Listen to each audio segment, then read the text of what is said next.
Okay, y'all, we about to talk. We about to get with it right now, y'all.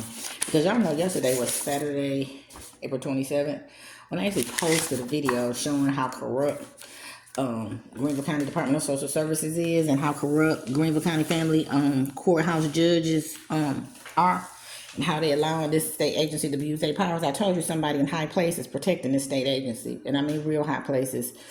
And this compromises the integrity of our judicial system. And this is how public corruption takes place for stuff like this. These ladies have been doing this for a long time, and so has DSS. And nobody has been brave enough to do what I'm doing. And that's put it on the forefront and make sure these people are held accountable. And me and my daughter get justice because they kidnapped her. They framed me and they set me up, falsified them documents, and defamed my character and trying to call me a child abuser when all I did was took my sick child to the doctor. They knew we had that mold all on us and in our mouths and got sick in that contaminated moldy apartment. Now they're trying to cover it up. No one take responsibility for it. And that the fact that my daughter did have parasites and they going around town telling everybody I'm crazy because they didn't do their investigation. You do your investigation, you get your facts, but they ain't do one. Okay? They ain't do no investigation here. And I'm going to prove it eventually. Okay, so I posted this order that says that the Honorable, and I'm going to tell you this, I had started recording, but I got so upset when I discovered something for the first time that I had never discovered. And it's more evidence of criminal activity and corruption over there taking place. So yesterday, this hearing date says January the 8th, 2022. And I proved to y'all that that's a Saturday. Ain't none of us appear at that courthouse because courthouses are closed on Saturdays. All 10 of us, all 10 of our names here. So this is a fraudulent court order. And I just show you Judge Katherine Tiffany's signature. So we're going to look at her signature today. And I'm going to tell you, this is what I discovered. I've always said those judges' signatures are being forged by somebody. I don't know if DSS signing them. I got it based on belief and information. I think that those judges have given Department of Social Services so much power till they let them fill these documents out because these papers flying around that courthouse like a deck of cards over there, and ain't nobody doing nothing. Those judges ain't checking nothing, verifying nothing. That's why DSS done got so comfortable doing this. Appeals court, Supreme Court, you need to get on your job and you need to start looking at this because this is big. What I've discovered, a whole courthouse full of judges letting DSS operate as if they're judges and take over the courthouse. Now, this is the one that was stamped by the clerk of the court nearly a month later. But look what I discovered. Judge, the Honorable Katherine H. Tiffany. Now, who is the Honorable Katherine H. Hall? Her name changed from January the 8th to February the 4th. With less than a month. She got a new name. She got married. She got divorced. So I want to know how is this so. And then we're going to look. Okay, we're going to move on. So we know this is fraud right here. Somebody need to go to jail for this. Fraud at the courthouse. So we're going to look at this. It say, and then this just say order. Like a Burger King order. Don't say what kind of order. So, okay, so let's get back to this order. This one says interim order for custody of the father. Okay. Now, it says the above case came before me today, January 12, 2022, for a probable cause hearing for the father, the lawyer still went to hear the motion brought by the father for custody. Now, they originally said it came before them on Saturday, January 8th. Now, 4 days later, they said we was in that courtroom on January 12th. Okay? That's what they're saying. Now, we're going to look because I want y'all to see that she signed this order giving my baby custody to this criminal. Okay? Now, look at that. That's her signature on that form, on that order. So, we're going to do something here. Now, because I need y'all to see this. Trying to get it.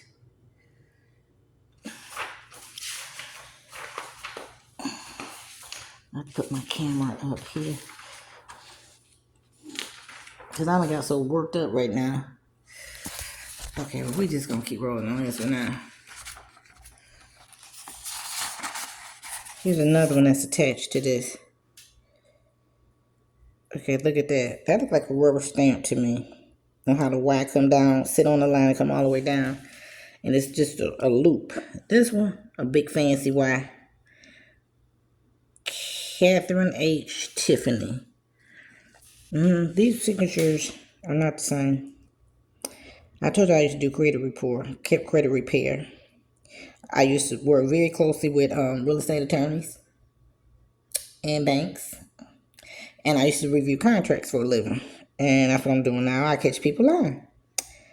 Somebody is lying. And somebody has forged this document. Now, I don't know which one is her, the Judge Katherine Tiffany true signature. And I don't even know if either one of them are. Because these judges got a whole bunch of different signatures sitting on these forms. So I don't know who's doing it, but somebody is. Look at that. And it says ordered on January 12, 2022. So this one, they got stamped on time. And this one don't have the parties who was at this alleged hearing.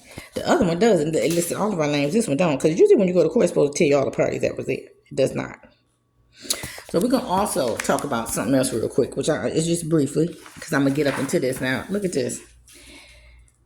Right here. I also find that prior to this hearing today, DSS has made reasonable efforts to prevent removal of the minor child. She said she find that. Well, I want to know where did you find it at, Judge Katherine Tiffany? Because you sure didn't find it right here on DSS affidavit of reasonable effort. This is their sworn statement by my investigator, Haley Rogers. Now, here she got representative. Some of the other paperwork, she got representative, human, I think it says human resource or human relations. She got a lot of job titles over there. Because like I said, this is what they do. They paper hustle you over there. And those judges don't care nothing about these papers that lead up to your baby being taken from you. And neither does the appeals court or the Supreme Court. They don't even see this stuff. Because guess what? Those attorneys ain't going to submit this stuff to that appeals court and that Supreme Court. Because a lot of them they know what's going on. They getting checks because they court appointed attorneys over there. Okay, so let's read it. She said she found that DSS did make reasonable efforts to prevent taking my baby. It says that the affiant is the investigator currently assigned to the above reference case. That DSS, this is a sworn statement, did not have prior knowledge of this family prior to the removal of the minor child. That tells you that no investigation what could have possibly been done, because she said she didn't know me before she took my baby from me. So we know no investigation was done. We just based on that statement alone, we know if you didn't know me, you could not have offered me services. You could not have made any type of effort to prevent taking for the removal of the minor child because you didn't know me. Then it says, she said it again, DSS had no knowledge of this family prior to the removal of the minor child, and DSS was unable to provide services to prevent the necessity of the removal of the child. Why was you unable to? Because you didn't want to, and you didn't do your job within 45 days, and you didn't think I was going to bust you out, but I did. You filed those fraudulent documents against me on the 47th day, when your deadline date was 45 days. The cutoff date was December 11th. So, Judge Katherine Tiffany, ma'am, you signed this order stating that you found that. You did not find that. This is a sworn affidavit from DSS. This lady admitted that DSS did not offer me no service. They didn't do nothing. This is proof that they just went to my baby's school and kidnapped her. That's what this is. Now, we're going to talk about this real quick, because I'm trying to limit these videos to 10 minutes so you won't get bored. South Carolina Child Protection Section Code Law. What'd it say? Let's look at this together real quick. Reasonable efforts to prevent removal. An order issued as a result of a probable cause hearing held to section 63-7-10 concerning a child of whom the department has assumed legal custody shall contain a finding by the court concerning of whether reasonable efforts were made by the department to prevent removal of the child, and a finding of whether continuation of the child in the home would be contrary to the welfare of the child.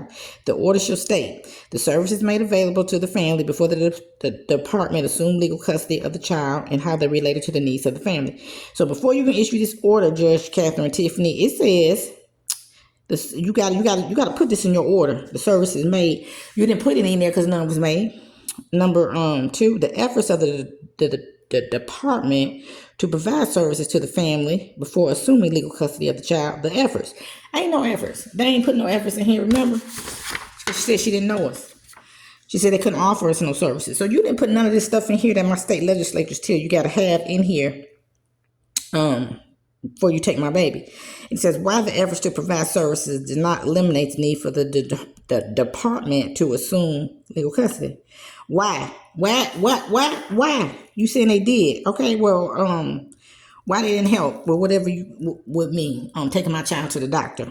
Number 4, whether a meeting was conveyed as provided in section 63-7-640, the person's present and the outcome of the meeting, or if no meeting was held, the reason for not holding the meeting. Okay, so because I didn't have no meeting with you, I didn't even know I was on investigation. So when and where was the meeting held? And what was the reason for not holding the meeting? Because you ain't do no investigation and you just ran over there and committed a crime against me. Because you know that these judges ain't gonna check your work. They ain't gonna verify nothing. They gonna let you take these kids like they've been doing. And then it says, what efforts were made to place the child with a relative known to the child or in another familiar environment? Well, I'm going to show you how they lied because they said I was non-compliant. But then you know that's not true because I just read to you where they said they had no, DSS had no knowledge. Did you hear that? Had no knowledge of the family prior to the removal of the minor child. And that no services had been offered for the involvement of this family. You see that? They just really convicted them own selves and put a nail in their own coffin. And I thank you for doing that so much, Miss Haley. Because you are one of the ringleaders in this, okay? And there's some other stuff in here that they supposed to put in here too. But they weren't supposed to take my child because this ain't even in Judge Katherine Tiffany's order. So get you a copy of this, ladies. It's on South Carolina General Assembly website. Get it. So you know your rights.